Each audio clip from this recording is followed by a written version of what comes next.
And so this is session 3 of what we're doing here of 16 of the New Agent Launch. Again, these all live up on the Bergen County Partners YouTube channel. If you've missed any of the other ones, you can go back and watch them. I record these and then I throw them up there at the end of the day.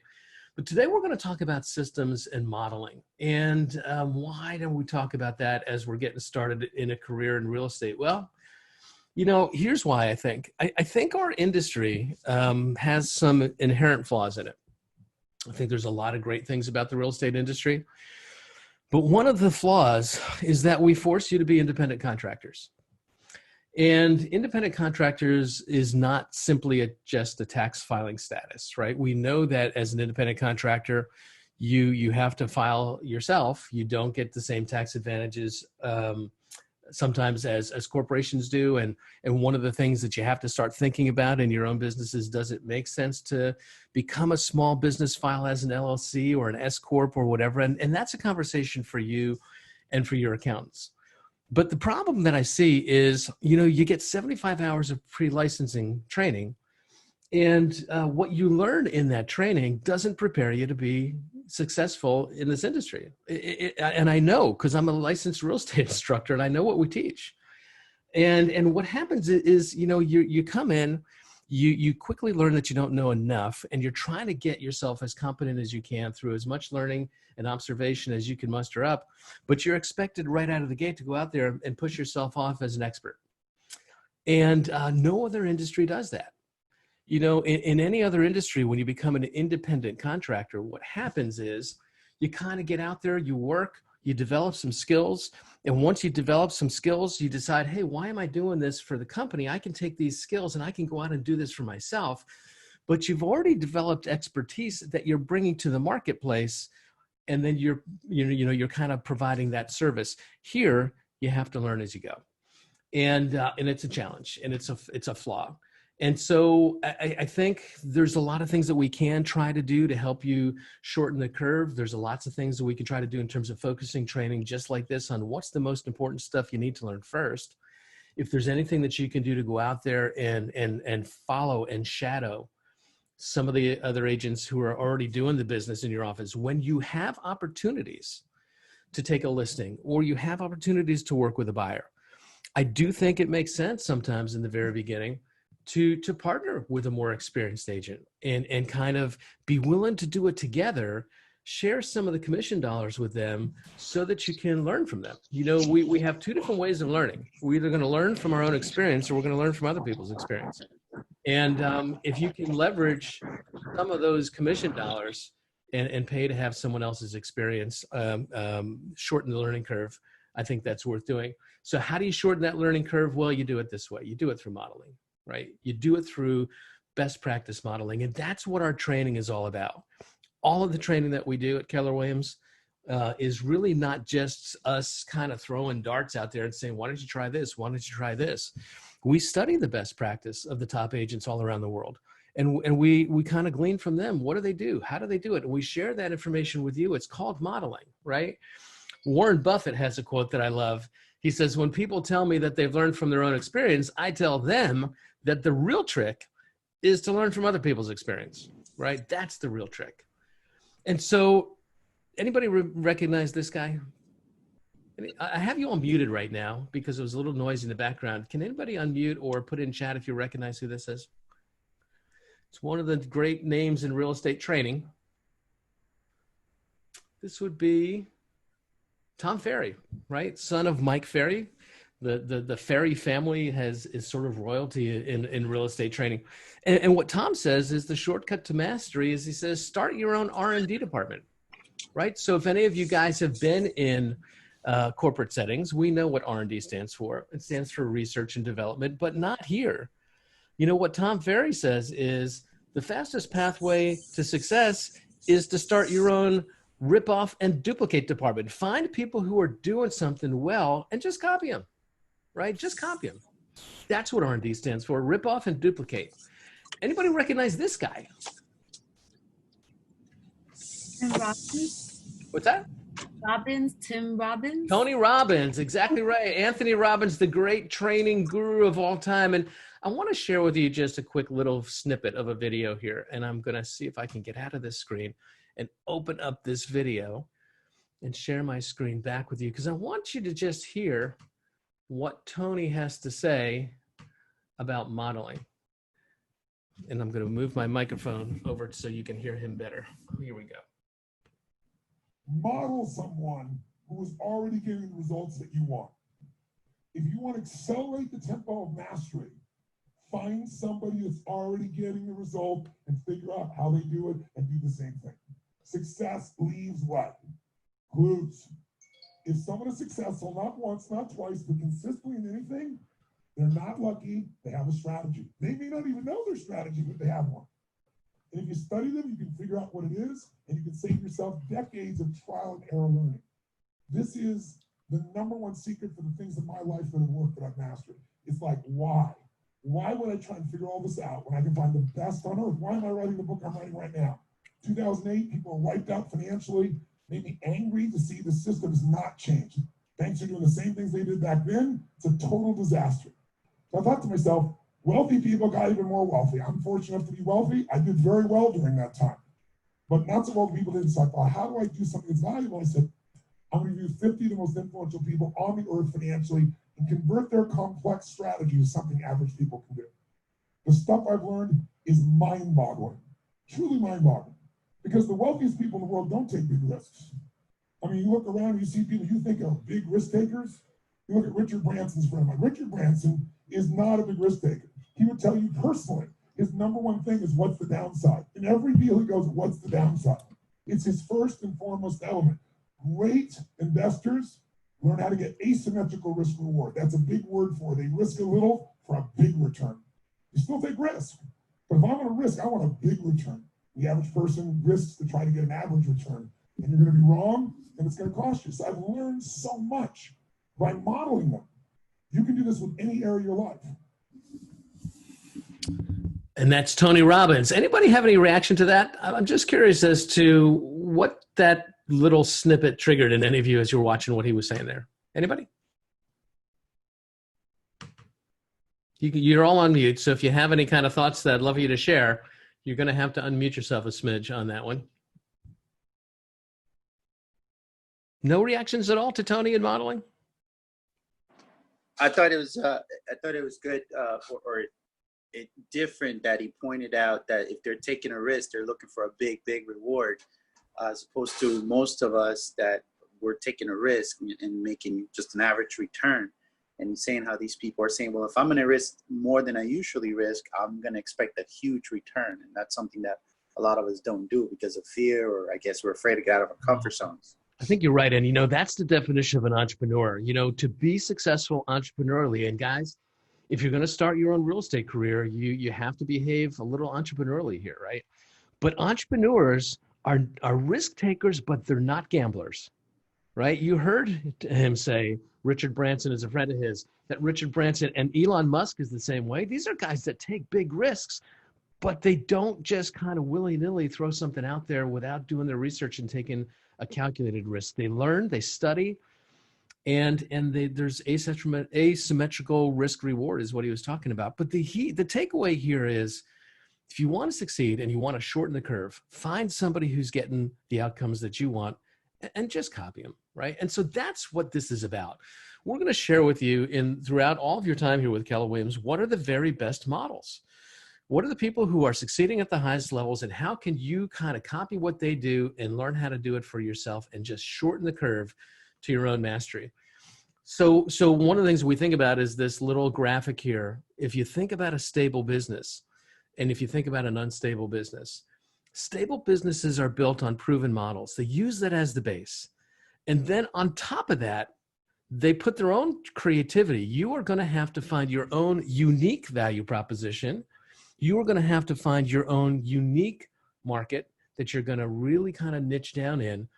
But you take that creativity and you put it on top of things that are solid, stable, proven business models. What happens a lot of times for folks who are entrepreneurial, who are willing to risk the uncertainty of not working in a business environment, in a corporate environment, there's a lot of security that comes with working for a company. You get health benefits, you get a paycheck every couple of weeks, and there's a lot of safety that comes with that. And a lot of times people push back and say, that isn't for me. I want to be the master of my own life. I want to be in charge. And they have all these great creative ideas of what they want, and they lead with creativity without really thinking about building it on top of the models. And that's just not a stable platform. So this visual, which comes right out of the MREA, the Millionaire Real Estate Agent book, this visual is just one to remind us that, look, we want you to interpret your own business your own way. We want you to be creative in what you do, but do it on the back of some proven models. And so back to the MREA, there's 4 big models that we talk about in there. And if you don't have a copy of this book, I would encourage you to go get it. This book is the book that really, really changed the real estate industry in 2004 when it came out. This was really the first time that anyone had done a research project, which is what this is. This is the culmination of studying about 80 to 90 of the very top real estate agents in the world and taking a look at what they do and how they do it. You know, if you go back to the Tony Robbins video there for a second, what Tony said is anybody who succeeds has a method. They have a methodology. They might not really even know what it is. There are some folks who are just intuitive and tend to make the right decision intuitively without it being able to explain what they do. But when you studied the top 80, 90 agents in the world and looked at how do they conduct themselves, how do they think, how do they behave, how do they structure their time, how do they think about lead generation, how do they think about leverage, all those different things. And what we did was we took all of that information and we started to crystallize it into what are the key models that people can replicate, that people can rip off and duplicate. Right? And there's 4 of them: the economic model, the lead gen model, the budget model, the organizational model. If you have not yet had a chance to take part in what I call a business planning clinic, I do these probably every quarter at least. And it's really a kind of a 2-hour workshop where we start to walk through the models and start to help you think about sketching out a business plan for yourself. If you haven't had a chance to do that, you can go back onto the Bergen County Partners YouTube channel and you can see a version that I recorded a few weeks ago that's parked up there. And in the economic model, what we talk about here is how do you know that your business is going to be successful? The economic model is all about the numbers that we're going to use to measure what success looks like. And it's about keeping score. Because I'm going to tell you that people play differently when you keep score.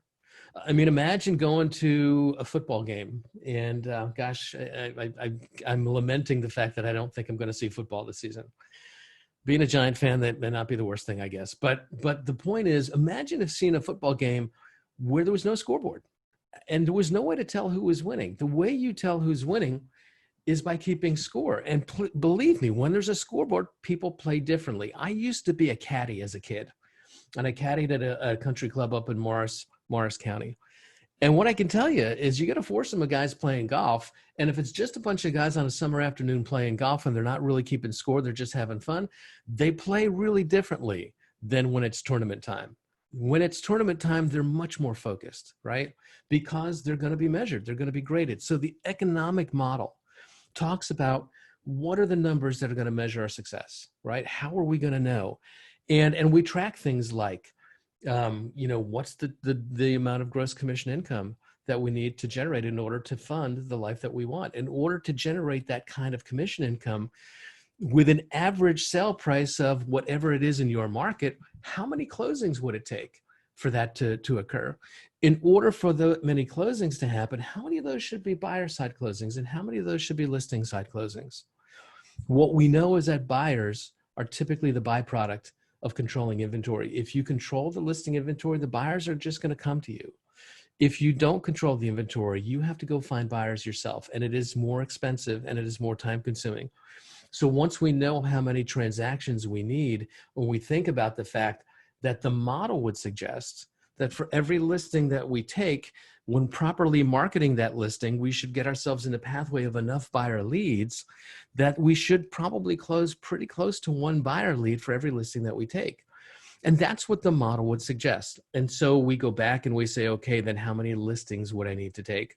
We go back and we look at our tracking our numbers and we figure out what percentage of the time when I go on a listing appointment do I get it? If I need to take 5 or 10, let's make it 10. If I need to take 10 and I close 50% of the time, then I got to go on twice as many listing appointments. I got to go on 20 appointments. And then we go back and say, okay, in order to go on 20 listing appointments, then what mix of activities do we need to kind of make happen so that I can get myself in front of 20 qualified sellers over the course of a year? The economic model is the numbers. I think about it this way. I think about driving a car. And in a car, you're going to have what we call gauges, and you're going to have levers. Some of the gauges in your car sit on the instrument panel. Who can just rattle out a couple of the gauges that sit on your instrument panel, your dashboard? Anybody just name out a few? You can either throw them in chat or you can put them up. The fuel gauge. Fuel gauge, what else? Speedometer. Gas, speedometer, right? Lots of them, a couple of them are showing up. So here's the thing. Let's just go with speedometer for a second. If I'm driving down the road and I'm going slowly and I want to go quickly, what do I have to do to make the car speed up? Can I manually turn that dial? It's probably digital. I can't even do it that way. Is there anything I can do with the speedometer that makes the car speed up, or do I have to take another action? I'd have to take another action, right? What would I have to do? I'd have to step on the gas pedal, right? If I step on the gas pedal, the car should speed up. So the gas pedal is the lever, the speedometer is the gauge. And when we take that action, we see what the outcome has been. If I step on the gas and the car speeds up, it's good. If I step on the gas and the car does not speed up, then I have to start to diagnose how come. Did I forget to put gas in the car? Did I forget to take it out of park? Did I forget to start it? Who knows what? The point is, the economic numbers become the gauges that we look at. And there's models, and the MRE spells out what those models are. Once you know what you're aiming for, then you've got to figure out what mix of activities make those numbers show up. And that leads to the lead generation model. The lead generation model really speaks to the idea that says, look, most agents' business comes from relationships that they have. And so we talk about the importance of having a database and building your database and adding to your database all the time. Your database is your business. That's session number 3 of Ignite, is just kind of acknowledging that your database is everything. And so the lead generation model starts to speak to how big a community would you need to build and need to engage so that the leads that come out of it, first of all, become predictable. One of the things that you'll learn is that the methodology with which you engage the community of people that are in your world, the frequency, the type of touches, it leads to a predictable lead flow. We know that if you are sort of engaged at a high level, we call it a 36 touch, right? A 36 touch smart plan, perhaps in the language of command.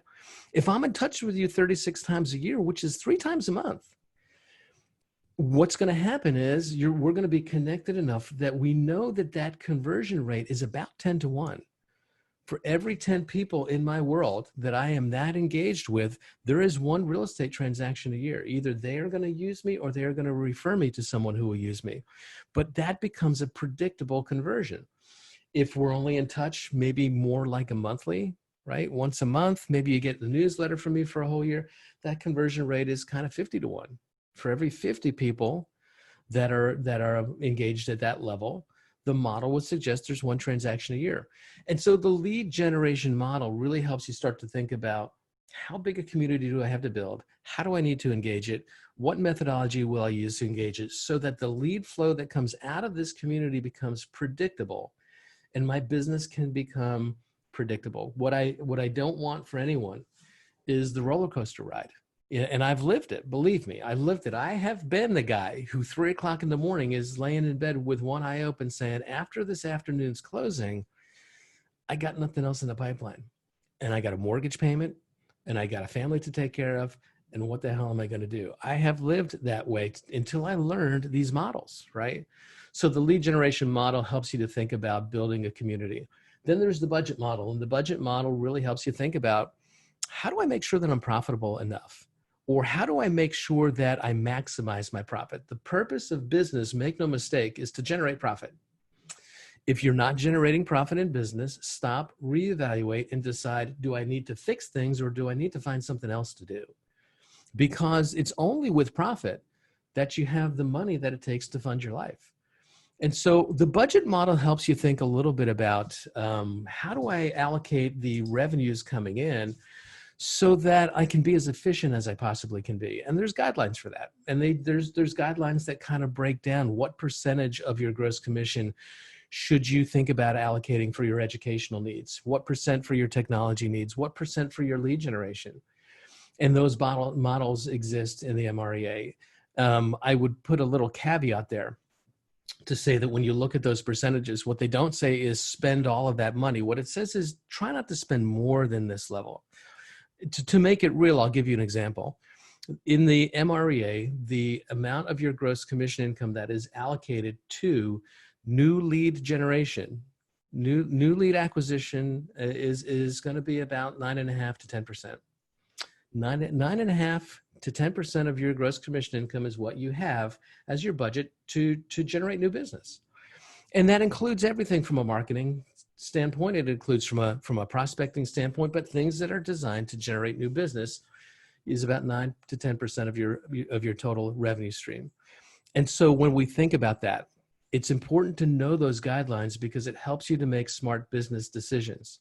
For example, let's assume, for example, just to make the numbers easy, that I have a goal of generating $100,000 of commission income.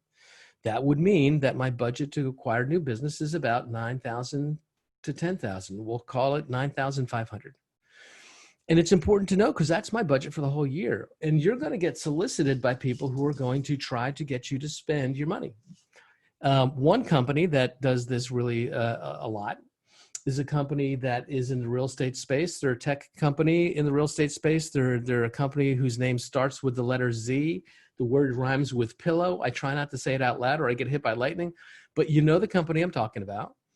And they will call you up. Their sales team will call you up and they'll say, hey, Rashid, good news for you, buddy. You know, there's ad space in your target market, in your zip code. And we can sell you ad space so that you get preference and you get viewed on our website and customers come to our website and we can generate leads for you. And it's only going to cost you, pick a number, right? A good safe number would be between $500 and $1,000 a month. And you hear that and you swallow hard and you're like, $500 a month, that's real money. Look, guys, I know people who are running bigger teams in the real estate space who are spending with that company $10,000, $20,000 a month. I don't recommend that until you've got a big enough business to support that. But let's say that they're pitching you at $500 a month. And you say, wow, that's like $6,000 a year. That's a big investment. And here's what they're going to say to you. They're going to say to you, that's true, but in your market, with a median sale price of, let's just say $400,000, your average commission is 10 grand. And it's only going to cost you $6,000 a year. If you just close one deal, it takes all the risk out. All you have to do is close one. And you look at that and you think at that and you're like, wow, that's not crazy. I mean, they're going to send leads to me all year long. All I have to do is convert one. I got to be able to convert one. This can't really be that big of a risk. And so you sign on. And what you just did was allocated $6,000 of your $9,500 budget onto just one lead generation source. And so it better deliver, because if all it does is deliver one deal that you otherwise didn't have, it needs to account for 2/3 of my business next year because it's accounting for 2/3 of my budget. When you know the budget model, it gives you an opportunity to make smarter business decisions. And so it's important to learn these, right? The last model here is the organizational model. And what it speaks to is leverage. It speaks to how do we think about bringing the right kind of leverage into our business? And when we think about leverage, we go back to the kind of the simple machine definition. Remember when we were in school and they talked about levers and pulleys and fulcrums and all that stuff? I don't even know if they teach that stuff anymore to kids. But what a lever does is, here's my lever. If I need to lift something heavy, I can put a lever under it. And if I put a rock under it, I can make the lifting of that heavy object easier. What leverage does is it makes harder, more complicated, more difficult things easier to do. And so one of the things we have to think about is how do we bring the right kind of leverage into our businesses? For a solopreneur, for a solo agent, I think you think about leverage in a couple key areas. You start to think about having systems and processes that are consistently done the same way every time. Michael Gerber, in his book, The E-Myth, talks about the importance for small businesses to kind of become like a franchise. If you think about a franchise, you don't have a lot of flexibility in terms of how you do things. If you buy a McDonald's franchise, they're going to tell you what you can put on the menu and what you can't. They're going to tell you how to prepare it, where to buy the materials from. If you buy a Keller Williams franchise, you don't have freedom to do anything the way that you want to do it. There's very specific models of how it looks. And so systems in your own business is really important because what you want to get to is a consistent way of doing things again and again and again the same time, the same way, because it creates standards and it creates consistency. You know, I'll go back to McDonald's for a second. There's a reason why McDonald's is probably the most successful restaurant in the world. And it ain't because the food's any good. I'm not a huge fan of McDonald's as a place to eat, but the thing that McDonald's has figured out is how do they make it consistent? And what people trade is they trade quality for predictability. They say, look, I know what this Big Mac is going to be. And whether I get it in New York or San Francisco or London, it's going to be consistently the same product. And because I don't have to worry about it, I'm going to take it. And you kind of want that kind of consistency in your business, in your brand, of doing things the right way, the same way, again and again and again. What that does for you is it creates standards. It gives you standards that as you grow, if you grow and decide to become more than a one-person operation, then you bring people into your organization and you teach them the way you do it. Being part of my business enterprise looks like this. And here's the way it looks if you're going to be on my team. You don't get to just come in and do it your own way because we grew on the way that we've been doing it now. The organizational model helps you think about that kind of leverage, right? How do I bring systems in? It also thinks about technology. How can I use technology to take certain tasks that kind of have to be replicated and just simplify that process? I want you guys, somebody to unmute for a second and give me some examples of how technology could allow you to do the routine things that in a replicated way and just make it easier and faster to do that. How could you use tech to do that? Anybody have a thought? Well, we think about our smart plans, right? If you go into Command and we have sort of a prescribed way of how we're going to follow up with folks, we call that a smart plan, and we put people on the smart plan, and the technology sends the text when it's time to send it. It sends the email when it's time to send it. It prompts us to make the phone call when it's time to make it. That's a good use of technology as leverage, right? I'll give you another one. You're going to find, if you haven't already, as you start working with clients, that you're going to have certain kinds of conversations again and again and again. When you're working with a first-time buyer, you're going to have conversations about what's important in terms of your credit score. You're going to have conversations about what to expect in the mortgage process or the home buying process. You're going to have conversations once they get their house of their dreams about reminding them not to do anything dumb that could impact their credit worthiness while they're in underwriting. Things like opening up a new line of credit, things like quitting your job, things like changing your bank account. And some of these conversations we have again and again and again and again, and how we can use technology to create some leverage around that is we could just create a fact sheet that reminds them of all those things and send it to them. We could create a video just like we're talking right now. We could create a video and save that video. And when the time comes for them to hear this message, you just send them the video as opposed to having to take the time to have that conversation again and again and again. And then you make yourself available to answer any questions. The point is the models give you ways to think about that. And the final modeling in the MREA, in the organizational side, is as you do grow and you move from a one-person operation to a two-person operation, what are you looking for? How do you think about that? What roles are the best roles to fill first? What would be the next best role? Always, always, always, what you want to start to do as you grow your business and you start hiring people is you want to hire great administrative talent first, because so much of what we do is it needs to get done. It's administrative work, but it's not generating business. It's not dollar productive work. And the faster we can offload that to somebody else, the more time we get freed up to go out there and do the things that really grow our business. So the models are really important to follow. Tony says it so clear. I find people who are doing it really well and I just copy them. Now, what Gary Keller will tell you when he wrote this book is this kind of combination of models and the ways that it's described to do this. The millionaire real estate agent, he'll tell you that there was never any agents that did all of it really well. There's some people that had the budget model done really well. There's some people that had the economic model figured out really well. There's some people that had organizational modeling and leverage handled really well. To kind of stitch it all together and create sort of this Frankenstein's monster of the very best real estate agent probably didn't exist when Gary was doing the research. But now that we've got a blueprint and we give you something that you can aim at, that you can say, do it this way. Let's not spend so much time trying to reinvent the wheel ourselves. Success leaves clues. People have lived before us. They know what works. And let's get into these models. And the good news for all of you guys is all of the training that we do here, all of the training that we do in all the courses like Ignite or Lead Gen 36-12-3 or Win with Buyers or Win with Sellers, everything in the KW curriculum is based on these models. So that's what we're teaching here, right? And these are the courses in the best practice classes, right? Ignite 2.0, which is running right now with 2 N's in it. That's Ignite, two N's.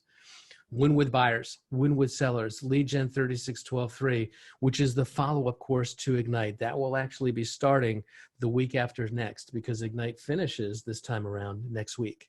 And then Lead Gen picks up right after that. And what that number sequence stands for is what would need to happen so that I could generate 36 transactions in 12 months with 3 hours a day focused on the right kind of lead generation. And what we do is we teach the models around that, right? There's a course called the 6 Personal Perspectives of High Achievers. There's models in terms of how do top performers think, how do they behave? And so you're going to find the thing that has made Keller Williams the world leader in training. And I don't know where you guys are, all of you, in terms of how long you've been with Keller Williams. You may or you may not know this, but if you look at this slide here, there's a logo here in the top 125 training, which is it's actually a company that really, it evaluates corporate training programs. It looks at corporate training programs in all industries, and it tries to determine which ones are the best of the best. And in the last 5 years, maybe 6 years, Keller Williams has been named 3 times as the best training company in the world across every single industry in the world. And when you think about all the great corporations that are out there, all the great businesses that are out there that do a phenomenal job of training, whether it be, FedEx or McDonald's or pick one, Keller Williams has been named the best training company in the world across every industry out there. And it's really largely because of the fact that it's based on this best practice modeling and it leads to success faster. So success leaves clues, guys. I want you to come to all the training classes that are relevant to where you need to be in your growth, right? What we talk about is that, being learning based has got to be the foundation of your action plan. And I will tell you that there's a lot to learn and there's a lot of opportunity to learn here. You could spend your whole day sitting on your butt in front of your computer on Zoom, class after class after class after class, and not go out and make any money. I'm not encouraging you to do that. But when you think about being learning based as the foundation of your action plan, the way we think about this is, what do I need to learn how to do next, right? If I don't have any leads yet, then I certainly probably don't need to learn all the intricacies of how to fill out the paperwork to submit to our market centers when I'm submitting for a commission payment. If I don't have a lead yet, I don't need to learn about that yet. I'll learn about that when I get closer. What I need to learn is, how do I get in the pathway of leads? And so, come to the classes that are relevant to what you need to learn next. I'm going to encourage everyone who's in the growth phase of their business, who's newer in your first 100 days. That's what this course, this new agent launch, is designed to do. I've written 16 different topics that I really do believe are going to kind of get you just into the ballpark of what you need to get started with. And Ignite 2.0 is going to be another one. That's actually 18 classes that is going to help give you an overview of all the key areas. But just remember this, that learning and mastery are two different things, right? I think about it this way. In the martial arts, the white belt and the black belt, they know the same moves. It's just that the black belt has mastered them through repetition again and again and again. The mistake that sometimes people make with learning, especially adult learners, is they get exposed to a topic and they feel like, okay, I heard that, so I've gotten everything that I need to get from it. And that's white belt thinking, right?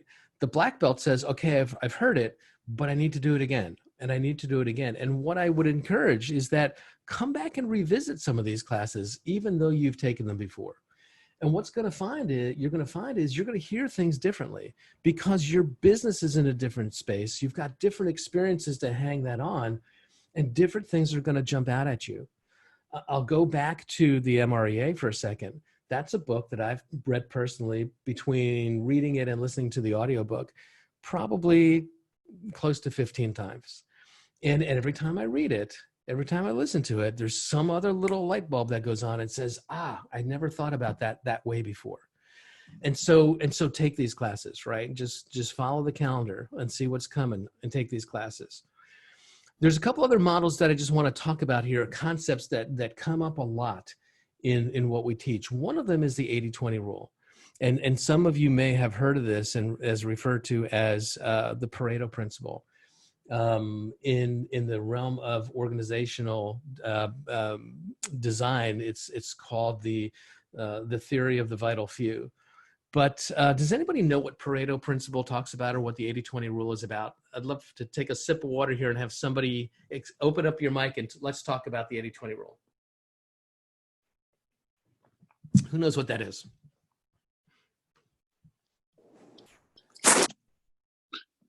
Basically say that 20% of your efforts, or normally 20% of your sales force, produce 80% of the sales or 80% of the result. Yeah, Javier, that's it, man. That's exactly it. And it's really fascinating because Pareto was an economist, an Italian economist. And what he was studying was the distribution of wealth in Italy in the 1800s. And what he found was about 20% of the people controlled 80% of the wealth. He was also a gardener. And what he noticed when he was growing peas was that about 20% of the pea pods produced about 80% of the actual peas. And he started to kind of look around, and you start to see that this ratio of 80-20, this kind of predictable imbalance, shows up again and again and again in nature. It shows up again and again in a lot of things. If I was to take your computer right now, and if I was to download the files, what you would find is that about 80% of the data is contained in 20% of the programs. And it's just predictable. And there's a branch of science called chaos theory that starts to explain why that works and how that works. And that is above my knowledge base. But what we know in terms of performance is this: not everything that we do is going to generate the same kind of results. Certain things that we do move the ball a whole lot. And a lot of stuff that we do don't really move the ball very far at all. 80% of the activities are really only generating 20% of the results that we get, whereas 20% of the activities generate 80%. And so what we need to be clear about is, what are the activities that matter the most? What's in my 20%? And once we've determined what's in our 20%, we've got to make sure that we do those things first, right? And it's easy to get distracted by these other things because, you know, what you find is human beings are really suckers for things that seem really urgent in the moment. They're screaming real loud, but at the end of the day, they're not really as important as some other things. But because they get our attention, we get distracted. The most important things in your life are rarely screaming out loud. The most important things regarding your health are probably not screaming at you every day. The most important things in terms of your financial stability are probably not screaming to get your attention. The most important things in the relationships that you have with the people that you love are probably not screaming to get your attention. What is is all the problems that are coming up in your day, all the little moments where somebody's upset and a client needs to get this fixed, and suddenly the house did appraisal, we got to do this. All these different things are screaming at us. From a business standpoint, there's nothing more important in the 20% than generating your business. Your lead generation is your number one thing. And so this idea of 80-20 comes up because we're constantly going to be asking you to focus on what's the most important thing and take care of that first. And if you really want to go what we call hyper Pareto, right? You take this 20% and we decide, okay, if this 20% is going to yield most of my results, let's take a look at this and say, what's the top 20% of this? That's really, really the most important things. That's kind of going even hyper Pareto. And you can take it all the way down to the question that they ask in the book, The One Thing. The One Thing was a book that was written by Gary Keller and Jay Papasan a number of years ago on performance. And the question that they formulate that they call the focusing question asks this: what's the one thing that I can do such that by doing it, everything else would be easier or unnecessary? Let's take a look at every option that I have. Let's narrow it down to the 20% that I think are going to be the most important. And let's narrow that down and narrow that down. And what's the one thing that I can do? And so let's diagnose that question for a second. Let's dissect it. What's the one thing that I can do? Not what's the one thing that I see other people doing, but I don't know how to do yet. Not what's the one thing that I see other people doing, but I don't really think that that's something I feel comfortable doing. What's the one thing that you can do right now, right? It may not ultimately be the best thing forever, but what's the one thing I can do right now such that by doing it, everything else is just easier. It isn't world-class yet. It isn't, if I do this one thing, I'm going to solve all the problems in my business. What's the one thing that I can do right now that I know how to do, that I'm willing to do, that by taking this action, it's just going to move the ball forward? That's what we've got to be thinking about all the time, right? And it's really easy to compare yourself to other folks when you get into this industry who are further along in their skills and further along in their development. And it's easy to look at them and say, I can't do that, and start to feel inferior. You know, one of the things that we say as coaches all the time is never compare your insides to somebody else's outsides. At the end of the day, there's people who are further along in their training and their development. So what? What can you do right now?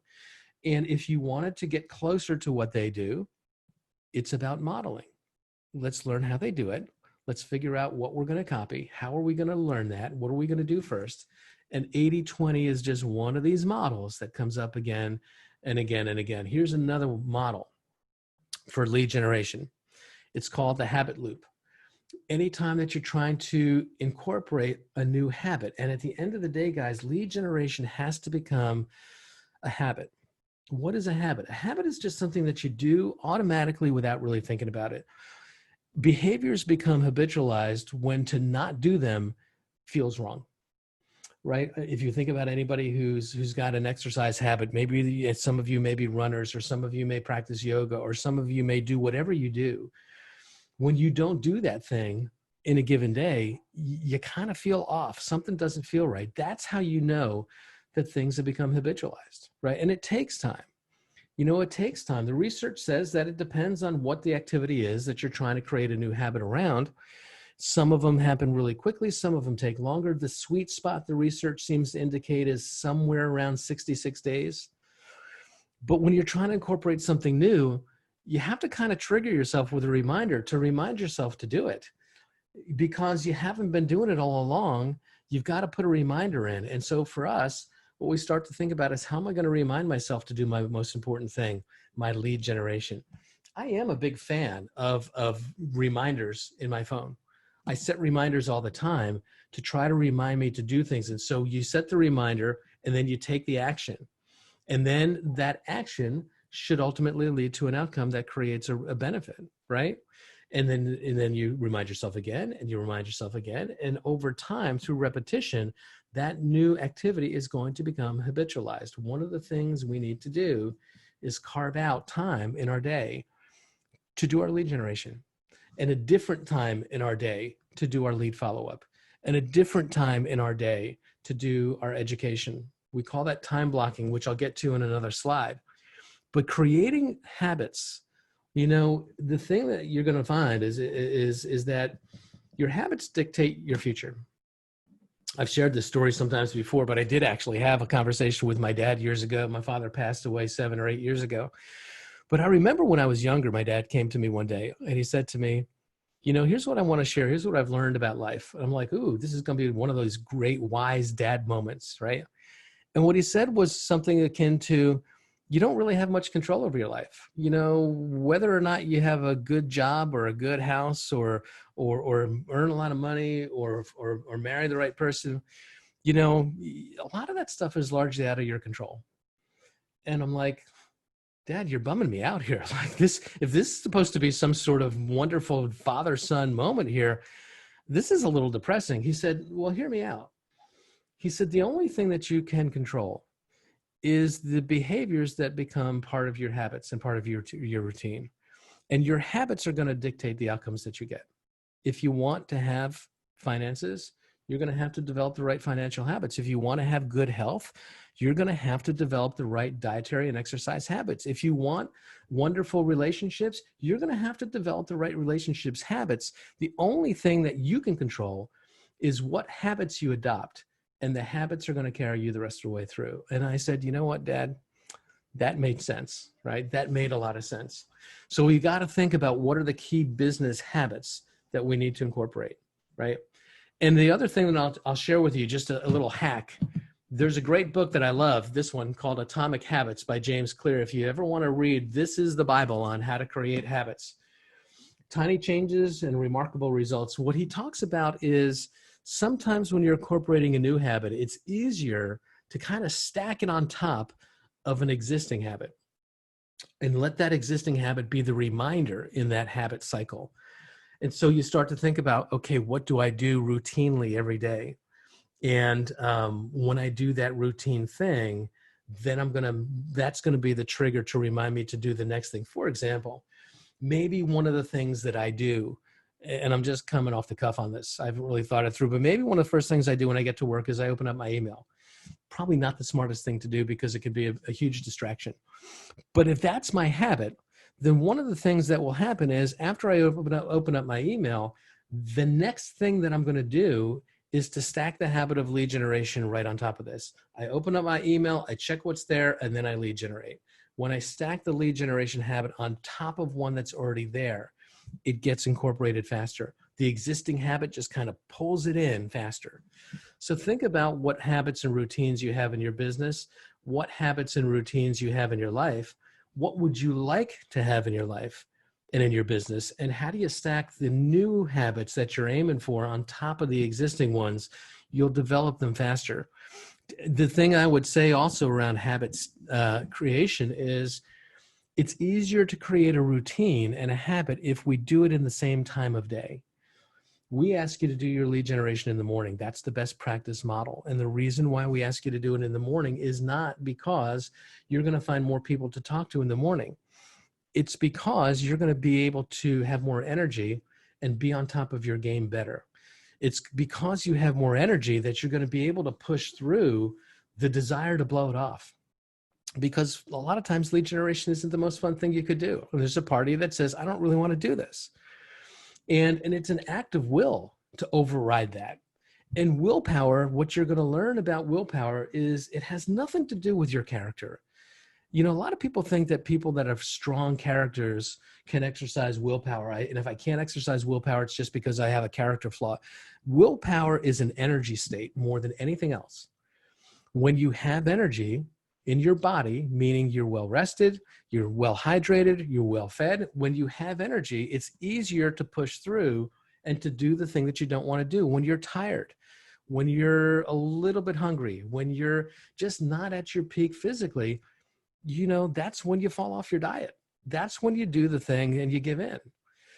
And so we ask you to create the habit of lead generation in the morning because it's easier to incorporate it and push through and develop the habit and become consistent. Once lead generation has become a habit, then you can move that to a different time of day. You can move it to, I'm going to do some lead gen in the morning. I'm going to do some in the afternoon because I get in front of different people in the afternoon. I might even do some in the evening, but it's too hard to create a new habit in lots of different times of day. It's easier to create it in the morning and then move it around as you need to once it's firmly entrenched, right? That's just a couple things about habit. And so the model suggests in our last 5 or 6 minutes that there's probably 4 key areas as you're growing your business that you should pay attention to. We call it the daily 10-4. And we should be probably trying to look in the areas of adding new people to our database, 10 a day if we can do it. What would need to happen? How would I need to structure my day? What kinds of activities would I need to engage in so that I could add 10 new people to my database every day? Your database is your business, right? How do I make sure that I have time to speak to 10 people that are already in my database, right? To stay top of mind. And those calls are sometimes real estate related. And a lot of times they're not real estate related. They're just staying top of mind so that people remember you. 10 conversations a day. We do encourage people to get into the habit of writing handwritten notes to folks, because as you meet someone for the first time and put them into your database, we encourage you to take a time to just put pen on paper, write a quick, short little handwritten note that says, hey, it was great to meet you, Javier. I look forward to staying in touch. If there's anything I can do for you, here's how you reach me. Pop your business card in it, send it out. And the reason why we do that is because it's different and it's special. And it's something that isn't done much, and it separates you out as somebody who's different. And let's face it, people love to get handwritten notes. It really says, hey, you matter to me, that I would take the time out of my day to write this, put a stamp on it, go take it to the mailbox and throw it in the mailbox.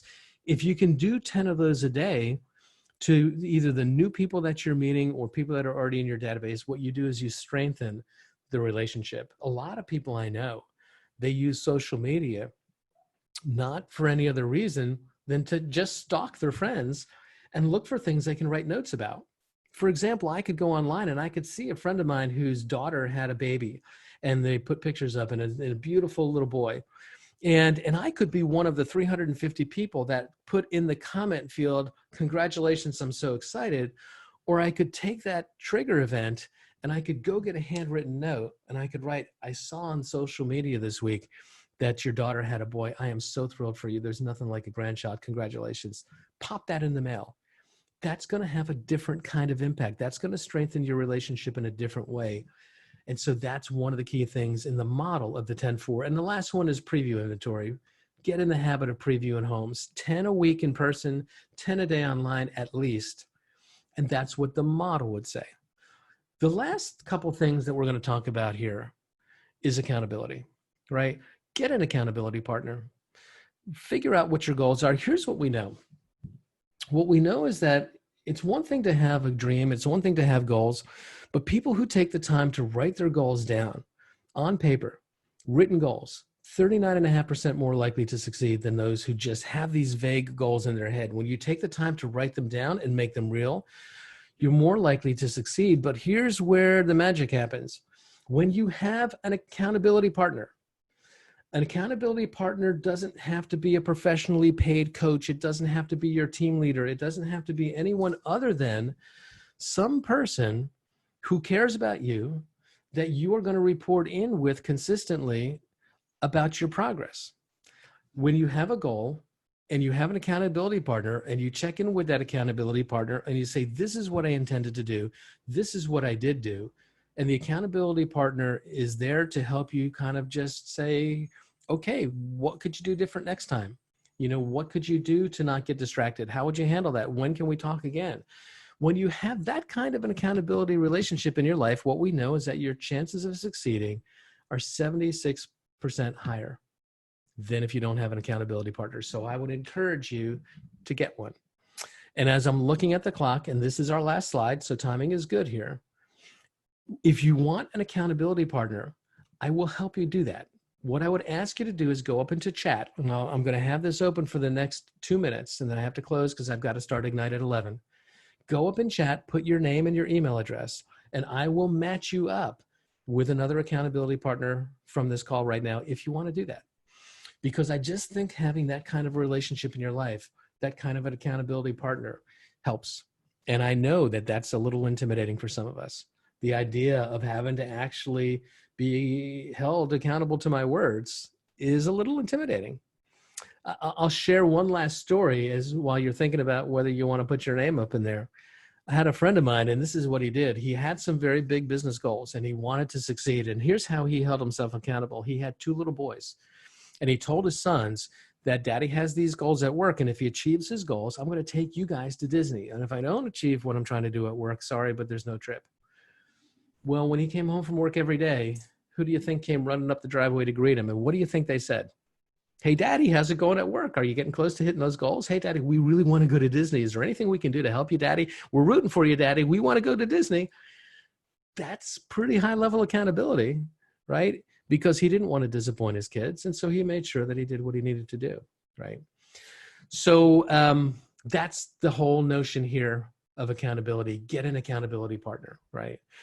We're going to wrap it up here. I've got about 90 seconds left. I'm going to ask for any ahas, any takeaways from today's session in the next 30 seconds or so.